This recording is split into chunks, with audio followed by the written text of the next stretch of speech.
Actually, give me a second, I'm very hot. Okay, I just filmed my autumn TBR and I wanted to wear a sweater in it, but like it is now officially the hottest part of the day. And despite the fact that the weather is getting cooler, it's still not really that cool yet. But I just wanted to kick off this video officially because I am going to be trying to get my bookish life together, I think is the title I'm going for with this one. I've been in a reading slump. My reading habit has not really been there as much as it usually is. I've still been reading in bed at nighttime, and then also on Saturdays after doing yoga in the park. Basically, I go to yoga in the park and then I just stay on my little yoga mat afterwards and I read until I finish my coffee and then I go home. But I would like to get out of my reading slump more officially by having a stronger reading habit back. And I'd also really love to finish some of the books that I'm in the middle of. That's not an official goal, I don't think, of this video. Maybe it is. I haven't decided yet. I don't want to put too much pressure on it because obviously I'm coming out of a reading slump and I don't want to go right back into it, you know? And so we have to be careful about this. But I feel like I have enough to pick from the books that I'm currently reading, and also that it would feel very motivating to finally finish those books, that I think that it could work for this. But as far as where we are going to start this video, the ones that I definitely want to focus on, firstly is The Boyfriend Candidate, which I was reading this morning. I am 200 pages into this one. This is by Ashley Winstead, and it follows Alexis, who is an elementary school librarian, and Logan, who is running for governor of Texas. And basically Alexis is tired of like kind of being like boring. She gets told by an ex-boyfriend that she's like not interesting, she's not like up for trying new things, that she's quote boring in bed, which so very rude. And he said it after he cheated on her twice. Like, he cheated on her once, she forgave him, they moved past it, and then he cheated on her again, and then he called her boring in bed.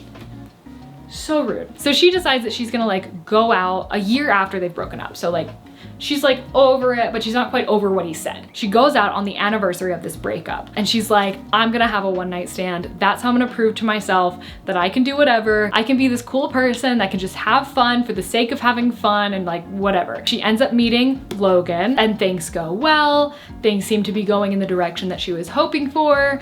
They get a room at a hotel and then boom, the hotel gets hit by this like freak lightning storm and sets a little bit of it on fire. So then they like rush out and Logan is like literally carrying Alexis out of the building. And then there's photographers there. So he like drops Alexis off and is like, I gotta go, and like literally runs away. She's like, what the hell? Like, what are you doing? And then it turns out the next day she finds out that he is running for governor, and so people were taking pictures because like they want to run news stories about it, and they do. And she's in the newspaper about like, who's this mystery woman and all this stuff. So that's all like the first two chapters, like that's within the synopsis. Besides that, all I can tell you is that there is a fake dating trope because basically the campaign's like, we can't have him, like he's already a really young candidate. He's got like a lot going against him in like those terms, like a lot of opinions being like, oh, he's too young, he can't commit to anything. So what we need to do is be like, no, he wasn't having a one-night stand. They've actually been dating for months. And so now all of a sudden Alexis is in this fake relationship with Logan. Great synopsis, great setup. Also, just having a really fun time reading it so far. Also, our characters go through a lot of character development. They are very well thought out characters, which I love, and I feel like it's sometimes hard to find in rom-coms. We have good supporting characters. So yeah, I'm having a fun time reading this one. This has been the reason why I felt like I could make this video, trying to come out of the reading slump, because I feel like this book is helping me get there. So I definitely think that this is probably gonna be the first one that I finish in this.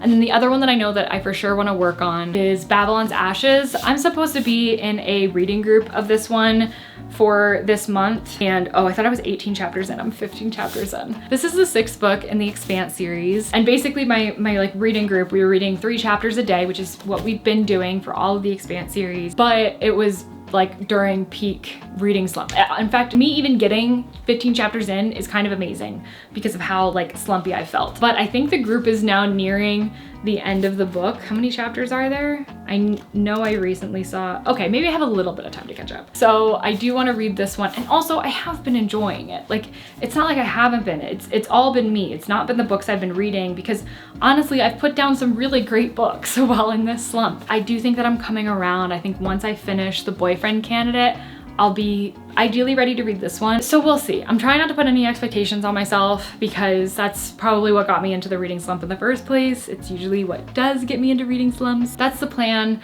I think as far as getting into a reading habit, I like reading at nighttime, like in bed, but I think that I would also, my ideal, like what I would absolutely love is to read every morning before work, but I have not been waking up at enough time to actually do that.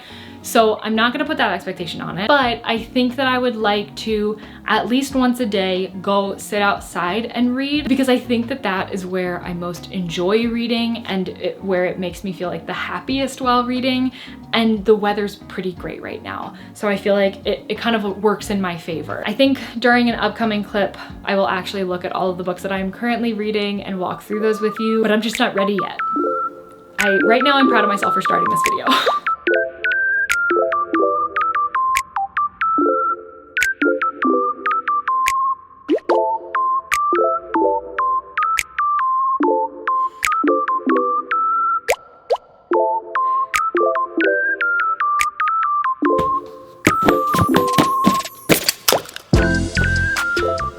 These are all the books I'm in the middle of. So, like I said, I'm in the middle of a lot of books, which I typically am. It's something that I always struggle with, but especially when I'm going through a reading slump and I'm like trying to figure out how to get my way out of it, then I just keep picking up new books to read and not finishing any of them. So these aren't even technically all of them, because there are a couple that I don't own physically. So there's 14 books total. Let's go through them all. We have Boy Parts by Eliza Clark, which is one of my TBR spin books, so it'd be great to actually get through that. But that was, I think I started like 3 books at once trying to figure out which book I actually wanted to read, and this was one of them. Babylon's Ashes, which I've already talked about. I'm currently in like a read along with it, just very behind. Ship of Magic. I would love to read this one. This is the one that's like calling to me the most, with the exception of the book that I'm more actively currently reading, which is The Boyfriend Candidate, which I have read a little bit more of. Then we've got Chain Gang All-Stars, which I think I made it like 100, almost 100 pages in before getting distracted by Ship of Magic. The Little Friend, I am 130 pages into by Donna Tartt. This one's just intimidating, but I was enjoying myself reading it. Wuthering Heights, which I just was struggling with at the time, and then I stopped because people were telling me that it'd be better to read more during the winter. And then I have Orange, which is the first volume of a manga series, so it would be like really quick to get through. I just got so excited when I got it that I read, I don't even know how much, at least this much.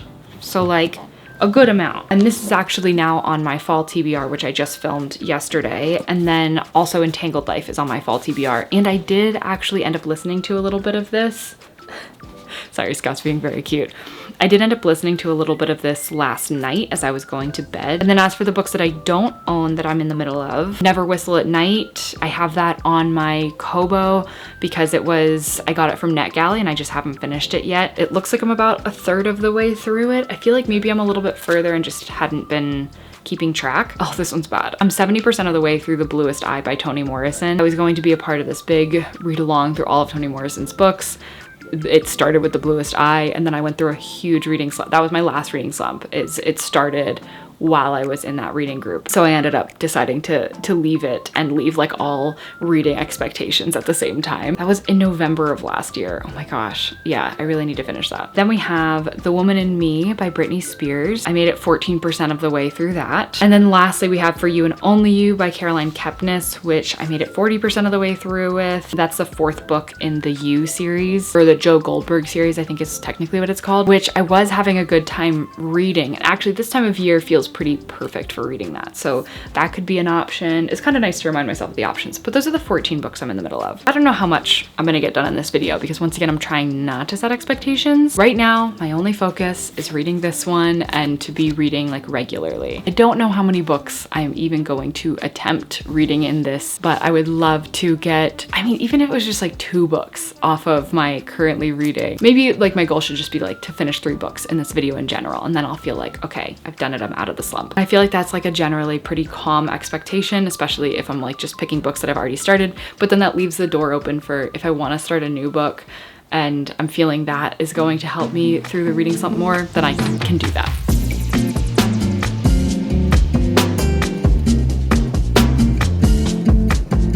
Good morning. It is officially the first day of fall. I've been out of it for a bit. The last time I checked in, I think I was like in the middle of The Boyfriend Candidate. I ended up finishing this and like feeling great. I was keeping up with my routines that I was getting back in. I was reading outside. I was reading in bed. I finished this one. I ended up like staying up until almost midnight on a work night, which is not something I typically do because I start work at 7 a.m. and just like overall had a great time reading it. And then after that, I struggled again. Like I thought I was fully, because of how much fun I had reading this, I thought I was fully out of the reading slump. I was like, that is behind me, that is in the past. I am ready to finish the other books I've been in the middle of. Not the case. But let me first talk about this one before we get to the more disappointing news. I don't really think that I have too much more to say about this, but just like overall as a book, I think that this is really fun. There are some parts that are like a little unrealistic, obviously, especially it being like a political book. But I think overall, like the friendships that are in this, the secondary characters, which for me is what makes or breaks a romance book. I mean, like obviously the romance has to be good, but like I can't read a romance book where just the romance is good. You know, like I need good supporting characters in addition to that. And this book has it. So yeah, overall, I really enjoyed this one. Oh, star rating. I actually haven't even thought about it yet. I think that I would give this one a 4 because I did have a lot of fun reading it. I don't think I'm gonna think about it like a ton moving forward. If you like romance books, I think you're gonna love this book so much. So I finished that one. The next day, I do my reading time outside. I pick back up Babylon's Ashes because this is a book I'd most like to finish considering I'm like in a reading group for it. They've finished by now. It's just me, I'm pretty sure at this point. So I picked this back up. I read through, I think, a chapter outside that day. And then in bed that night, I got through another chapter. I was kind of struggling through it, but I got through it. And then the next day, I just had no motivation to read outside. And by the time I got to bed, I like opened it on my Kobo to try to read it. And I was like, ugh, I'm not feeling it. So I didn't. And then I stopped reading for a few days. So I think that this book is just not the book for me right now. I don't think I'm fully out of my reading slump to where I can just pick up anything and read it and be like, okay, which is typically where I'm at as a reader. But I just think that this one isn't for me right now, at least not to read physically. I do think that I would be okay with the audiobook right now. The audiobooks for these books are so good, but I'm just like struggling with my concentration right now. And I think that it's too much for like this book to grab me. I need like things that are easier, more graspable, that aren't like in this other world type thing. You know what I mean? Actually, I have read some, during that time I was reading a little bit. Let me grab the book. I have been reading Entangled Life. And by reading, I mean listening to, like as I'm falling asleep. I don't get very far every night, but it's just like a nice one to like be listening to because it gets like my brain working about something that's like so different than things that I usually think about, which I think like helps me fall asleep. I just have 15 pages left because most of this is just like an afterword and index and all this kind of stuff. So I'm actually very close to finishing this one, and this has been in my currently reading for a long time, so that is a big win. This would be a big win. And then yesterday, which was the actual day that I finally admitted to myself that I shouldn't be trying to read Babylon's Ashes, I should try to read other things first. So I had yoga in the park again because yesterday was Saturday, and I brought 2 books with me to kind of maybe read while I was there, and I ended up reading a little bit of both of them actually. So these were Everyone in My Family Has Killed Someone and Orange. So both of these are actually a part of my fall TBR, and I've been really excited to get to them. This one is the start of a series, and honestly, I just saw like the cover of the second book in the series, and that alone made me really want to read the series. So it's pretty new to my TBR. The excitement is very much there, and also it feels like a good book to read for this time of year. But essentially, quite literally, everybody in this guy's family has killed someone. And then I think it's broken into like the killings of each of the people. And it does say like some of them are like accidents, some of the members of the family have killed more than one person. I think there's like a serial killer involved in some way. Honestly, the prologue to this was so good. It goes over the commandments of reading or of writing detective fiction and the things that like you should be able to assume as a reader. Things like how they can't introduce like the killer at the end of the book, like towards the end of the book. They have to have been a character from relatively early on. But the craziest part about this prologue is that there's this section where he's basically like, I'm gonna play fair. I'm gonna like absolutely play fair, and I'll let you know right here, if you're just here for the gory details, deaths in this book either happen or are reported to have happened on page 14, 46, 65, a twofer on page 75, and a hat trick on page 81. Then there's a bit of a stretch, but it picks up again on page 174, page 208-ish, page 218, page 227, page 249, somewhere between page 243 and 250, it's hard to tell, page 262, and page 355. That's a lot of deaths. But it is kind of crazy because once I read that, I was like, oh my gosh, there's a death on page 14. Like, that's the first death. And so I'm like reading, being like, I'm almost at page 14. There's gonna be a death. And now I'm like, okay, now I just have to make it to page 46. There's another death. And like, it's a weird, like, kind of checkmark thing where it's like, ooh, something big's gonna happen at these times because there's deaths then. And so it oddly adds even more, like, I wanna keep reading type feeling, which I think is perfect for what I'm going through right now. I think that this is going to be like the reading slump buster that I need. And then I read some of Orange, which is a manga book. It's like volume 1 of a manga series that is about this young girl who receives a letter from her future self on her, I think it's her first day of school. It might be a random day of school, I can't remember. And it's quite literally like telling her what's going to happen on that day and different things that her future self would like her to do that maybe she didn't do the first time around in order to achieve this goal. I know what the goal is at this point, but I don't want to say because I feel like it's a spoiler and it's like a good little like cliffhanger for one of the, I want to say chapters. I guess they are kind of chapters. It's basically broken into letters. So I've read 3 of the letters so far. So then it says like letter 4 here. So that's the next letter I'm reading. So I think that this book could be a very easy one for me to like read through and finish. Obviously it reads faster considering it is a manga, but also I feel like this one I could pretty easily get through. And then this one I'm so close to finishing at this point anyways. So I think that that's the new goal for this video. I know I said that my goal was only to read 3 books, but since I'll be reading some that I was already like so close to finishing, I kind of want to make it 4. And also I'm very excited about reading these books, so I feel like it works.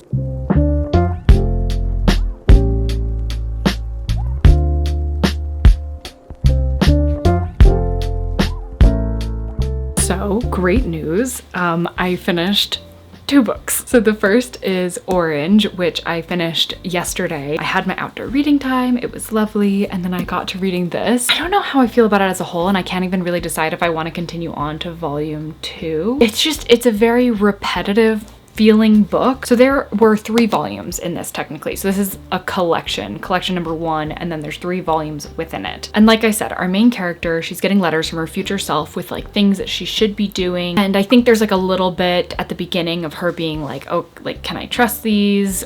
And like also finding a hard time doing some of this stuff, even though she knows that it's like probably for the best, which I think that that is like a more realistic thing than somebody just like to a T doing everything that this like random letter that they got claiming to be from their future self says. But there's also like this subplot of romance, which I was pretty positive was in there from the beginning just because of like the type of book that it is. And I feel like a lot of the stuff involved in it is kind of like pushed back when there's really no reason to push it back. Like I'm not buying into the excuses for certain things not happening, if that makes sense. And so it can get a little frustrating because I feel like we like make some progress and then it's just kind of ignored. And part of me is like, I don't know how a story like this even lasts for like twice this. I don't even know how it lasts this long. Like it was already feeling repetitive in 3 volumes.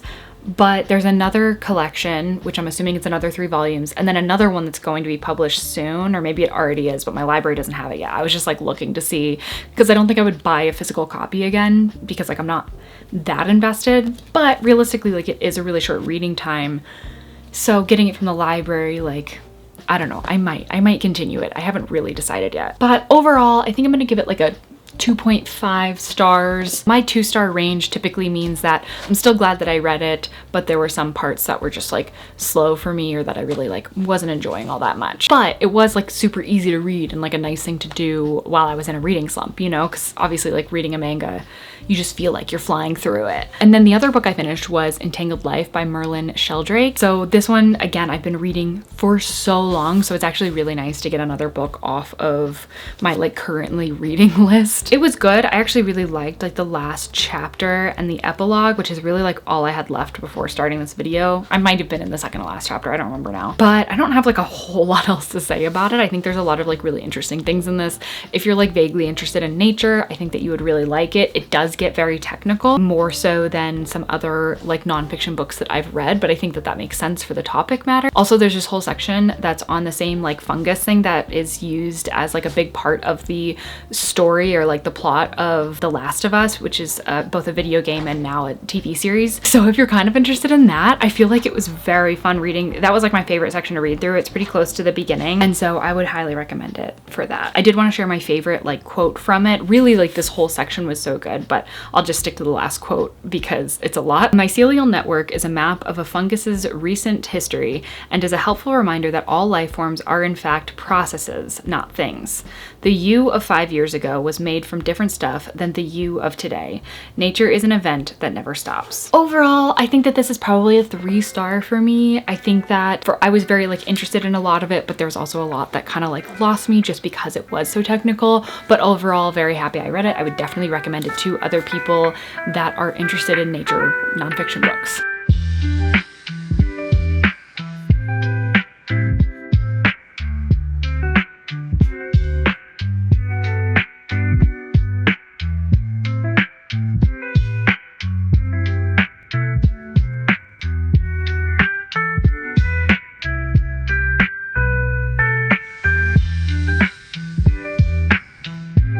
So this morning, I finished Everyone in My Family Has Killed Someone. So I went to yoga in the park again today, which is kind of funny because I think I started this on a yoga in the park day, like reading, but I think that I was reading The Boyfriend Candidate at the time. Also, today was the last yoga in the park day until spring of next year, which is both exciting and sad. Exciting because that means fall is here. Sad because that means obviously no more free yoga, but it's okay. I'll obviously still be like going to yoga. I just don't have yoga in the park. Like there's something about just putting my sweater back on after yoga, sitting in the park and reading the rest of like a mystery novel that was just so fun. I'd also picked up a coffee from a local coffee shop on the way to yoga, so I had that to sip on afterwards. So it was like the perfect atmosphere to be finishing a mystery. I also ended up staying there way longer than I intended to because I wanted to finish it. So as for my star rating, I'm gonna go with a 4.5 for this one, which is really great, especially for a mystery novel. I tend to not rate them like higher than a 4-star, not because I don't like them, because honestly, I love them. I love mysteries, I love thrillers, but there's just like something there that like it doesn't, I thoroughly enjoy myself, but it doesn't usually like get to that higher ranking where I'm gonna think about it later. This one I think I'm gonna think about later, and it also made me want to start the next book in the series right away, which I feel like is a great sign. I think the narrator of this one like it does a really good job of being a mystery narrator, in that you do really feel like you can trust him as a narrator because he talks directly to the reader like throughout the book. Right away he starts off like saying that, you know, you can trust me. Like that's why he says when the murders happen or when the deaths happen in the book. And he's also like a character that has written books about how to write mystery books. So he's very aware of all the tropes and everything, and he plugs that into the book and says like, oh, you might be thinking because this character's like throwing up that she's pregnant, because it seems like any author, any male author that says like a female throws up like she's pregnant, that's a sign. But like that's not what I'm doing here. And there's just like plenty of instances like that that were just really good, and I think added a lot to the story and did really genuinely make you feel like you could trust the author, which is kind of rare in a mystery novel. There were also tons and tons of plot twists, things that I didn't see coming, which made it a lot of fun. The ultimate like solution of the mystery I was surprised about, which is annoying because there was a moment early on when I was like, oh, I bet like this thing happened. Then I entirely forgot about that for like so long. Overall, Great book, great mystery, especially for this time of year. I'm very excited to read the next book in the series. I'm gonna try to hold off until it comes out on paperback, but we'll see. No promises if I just like walk into a bookstore and it's right in front of me. Overall, I think that this was a really successful video. I ended up reading or finishing 4 books, but considering my entire goal was simply to finish 3 books, making that stipulation so that I could use books that I had already started since that list is long, the fact that I finished 3 and then also read a full book, I feel like it's pretty good and a pretty good sign that I think I'm actually out of this reading slump. Anyways, that is going to do it for this video. I would love if you could put in the comments how many books you are currently in the middle of right now to hopefully make me feel better or possibly make me feel worse. I guess depending on how long that list actually is. You don't even have to explain it to me. You could just like put the number in your comment and that's it. That's totally fine. I am just genuinely curious if other people have this much of a problem like I do. But thank you again for watching. I hope you did enjoy it. And if you did, please consider subscribing and I'll see you in the next one. Bye.